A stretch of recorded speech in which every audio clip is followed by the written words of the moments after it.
বুঝলি ভাই আজিজ, আমার ননদ কিন্তু খুব কেয়ারিং। যে ঘরে যাবে সে ঘরে কিন্তু জল জল করবে, আলোকিত হয়ে যাবে।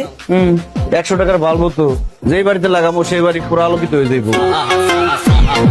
ইউ মিন ভাই তোমার মতো ছেলে? হ্যাঁ, কি টার্গেট করছি আমি? আপনার টাকা?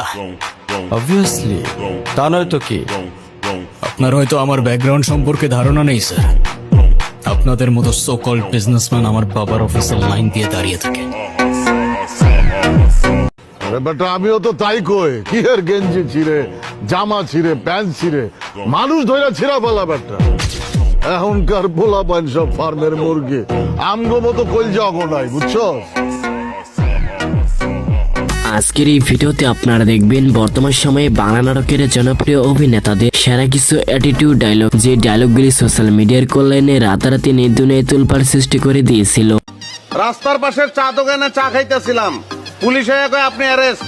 আমি জিজ্ঞালাম কিল্লেগা, ওরা কয় আমরাও কইতে পারবো না, উপরের নির্দেশ 54, তারপরে চালান। সুতরাং গাইস, আপনি আপনার পছন্দের অভিনেতাদের এমন সব ইন্টারেস্টিং ডায়লগগুলো একসাথে উপভোগ করতে চাইলে পুরো ভিডিওটি সম্পূর্ণ দেখার অনুরোধ রইল। সময় কম, শুরু করো। আর হ্যাঁ গাইস, মূল ভিডিওতে যাওয়ার আগে আপনার কাছে আমাদের এই ছোট চ্যানেলটি সাবস্ক্রাইব করার অনুরোধ রইল। ঠিক আছে ঠিক আছে, তাহলে আর বেশি কথা না বাড়িয়ে চলো ভিডিও শুরু করা যাক।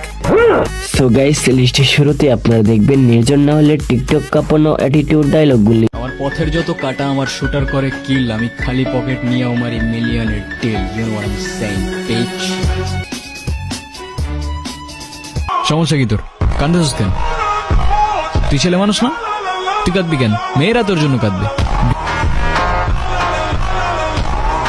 হ্যাঁ, নির্জন না হলে এই ডায়লগগুলো ছাড়াও তারা আরো অসংখ্য ডায়লগ রয়েছে, যেগুলো ছিল এক একটি জোস এন্ড মারাত্মক। ইউ মিন ভাই তোমার মতো ছেলে? হ্যাঁ, কি টার্গেট করছি আমি? আপনার টাকা? অবভিয়াসলি, তা নয় তো কি? আপনার হয়তো আমার ব্যাকগ্রাউন্ড সম্পর্কে ধারণা নেই স্যার। আপনাদের মতো সো কল্ড বিজনেসম্যান আমার বাবার অফিসের লাইন দিয়ে দাঁড়িয়ে থাকে। যাই হোক, তারপর রয়েছে নিলয় আলমগীরের রিসেন্ট টাইম ভাইরাল হওয়া ডায়লগগুলি। আরে আমি সৌদির বাদশাহ মোহাম্মদ বিন সালমানের কোম্পানিতে চাকরি করছি। আমার আশেপাশে সবাই সবসময় নতুন জামা কাপড় পরে থাকতো। এখন তোমরা সবাই যদি আমার আশেপাশে পুরান জামা কাপড় পরে থাকো, তোমাদের তো বোন, আব্বা, আম্মা, বউ মনে হইব না, মনে হইব খাদিম খাদ্দামা।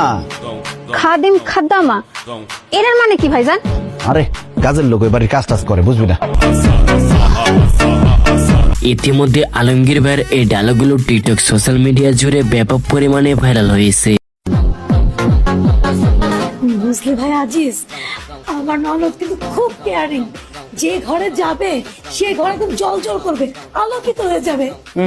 100 টাকার বাল্ব তো যেই বাড়িতে লাগাবো সেই বাড়ি পুরো আলোকিত হয়ে যাইব। সো এরপর আপনারা দেখবেন নাটকের কিং মোশাররফ করিমের ভাবমার্কা অ্যাটিটিউড ডায়লগগুলি। আমার বাপের রাজা, আমার দাদা রাজা, আমি নিজের রাজা। তুই চিনোস না আমারে, তোর বাপের চিনে আমার। ঠিক আছে, সোশ্যাল মিডিয়া ইউজ করেন অথচ মোশাররফ করিমের এই ডায়লগগুলো শুনেন নাই এমন মানুষ বাংলার মাটিতে আছে আমার মনে হয় না। আপনি আমার দেহ পাইতে পারেন, কিন্তু আমার মন আপনি কোনোদিন পাইতেন না। কেউই পায় না, সবাই খালি চেষ্টা করে। আমি বুদ্ধিমান, আমি চেষ্টার ধারে কাছেই যাবো না, মনের দরকার নেই আমার। এনিওয়ে গাইস, তারপর রয়েছে আরশ খানের রাতারাতি ভাইরাল হওয়া ডায়লগগুলি। ও এতই বোকা, ও বোঝেই নাই ওই কার লগে কি করতেছে, ভুলে গেছে গা, বুঝছো? যদি কম্পিউটারে থাকে না, আমি চ্যাট জিপিটি ওরে এআই মার দিব, আমি এআই মার। আচ্ছা, তুই মনে ভুলে গেছিস যে চ্যাট জিপিটি কম্পিউটারই চলে। আরে বেটা, ওই 90s এর মডেল, আমি 2069। ওরে তো আমি 420 মারুম না, ওরে আমি 49ও মারুম না, ওরে মারুম আমি 69 স্টাইলে, বুঝছোস না? একদম মনে কর পাগল হয়ে যাবো গা, পাগলের রাস্তায় নাই মা, কানবো, চিল্লে, এবার সবারই জিগাবো আমি পাগল হয়েছি কিনলে। সত্যি আরশ খানের এই ডায়লগগুলো ছিল উপভোগ করার মতো, যেটা প্রপারলি আমার কাছে বেশ ভালোই লাগছে। কথাটা সিম্পল, একটা ছেলে যদি একটা মেয়েকে ভালোবাসে, ওই মেয়েটা না তখন ছেলে লাইফের অক্সিজেন হয়ে যায়, আর অক্সিজেন ছাড়া কেউ বাঁচে? এনিওয়ে গাইস, এরপর আমরা দেখব মুশফিকার ফারহানের কলিজা কাঁপানো ডায়লগগুলি। বস্তির মাস্তান থেকে এই শহরের মাফিয়া বানাইছে, আর যে মাফিয়া বানায় সে কে? Secret mafia. তা কয়টা প্রেম করেন আপনি? একটাও না, সিঙ্গেল। অটাপাল গাইস, এরপর আপনারা দেখবেন বোরহান কাকার রাতারাতি পুরো বাংলাদেশ কাঁপানো অস্থির কিছু ডায়লগ। কাকা এটা আপনি কি কইলেন? আমি মানুষের চাকরি করু, মানুষের সার ডাকু, মানুষে উল্টা আমারে সার ডাকু।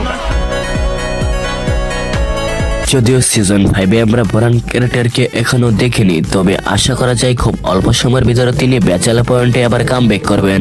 আপনি এলাকার এত বড় একটা হেডো, আপনার লোকে যদি এক কাপ চা না খায় তাহলে কি হইব? শুনেন, আমি কিন্তু ঢাকা শহরের কোনো হেডন বাট আপনার আমার খুব ভালো লাগছে। যাই হোক, এরপর আপনারা দেখবেন অলরাউন্ডার পাশার রক্ত গরম করা অ্যাটিটিউড কিছু ডায়লগ। ঠিক আছে, আপনি কেস উঠায়েন না, আমরাও দেখি কি করতে পারি। পরে শহর থেকে কেউ হারাই গেলে আবার কাঁদেন না। আপনি কি আমাকে থ্রেট দিতেছেন? পাশা কাউরে থ্রেট দেয় না, পাশার আওয়াজটাই একটা থ্রেট।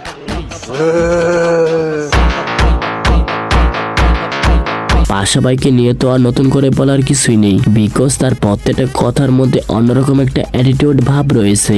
বেটা আমিও তো তাই কই, কি এর গেঞ্জি ছিঁড়ে, জামা ছিঁড়ে, প্যান্ট ছিঁড়ে, মানুষ ধরে ছিঁড়া ফেলা বেটা। এখনকার পোলা পাইন সব ফার্মের মুরগি, আমগো মতো কলজা নাই, বুঝছো? লিস্টে সবশেষে রয়েছে জিয়াউল হক পলাশের কিছু চাপাবাজি ডায়লগ। আমার কাছে তো টাকা পয়সা কোনো ম্যাটারই না ভাইয়া। ছোটবেলা দেখতাম আর আম্মা খাটের উপর দিই 10-12 লাখ 20 লাখ টাকা ছড়াছিটা রাখতো। আমি তো ছোট মানুষ, আমি তো কিন্তু বুঝতাম না কিন্তু টিয়া। আমি তো বিছনার মধ্যে মুতি দিতাম, আমার চোখের সামনে টিয়া ভাসে যেত। এক্সকিউজ মি, তোমার আব্বু আমাকে যে টাকাটা দেয় তার চেয়ে বেশি টাকা আমি তোমার পিছনে খরচ করি, বুঝছো? চাপাবাজিতে কাবিলা ভাই সবসময় সেরা, কেননা এটার জন্য তিনি হংকং থেকে পিএইচডি করেছেন, যা আপনারা তার ডায়লগগুলো শুনলেই বুঝতে পারবেন। আই কাকা সাচ্চা মুসলমান, আর সামনে যদি আমরা মদ খান আর কিচ্ছু হইতো না। আই যেমনি নিজেরা কন্ট্রোল করি হেমনি কন্ট্রোল করুন, কোনো সমস্যা নেই। তো বন্ধুরা, আজকের মতো এই পর্যন্তই। দেখা হচ্ছে পরবর্তী কোনো নতুন ভিডিওতে। ততক্ষণ ভালো থাকবেন, সুস্থ থাকবেন, টেক কেয়ার, আল্লাহ হাফিজ। आपके सामने एक बड़ा सा रेड बटन है। हाँ!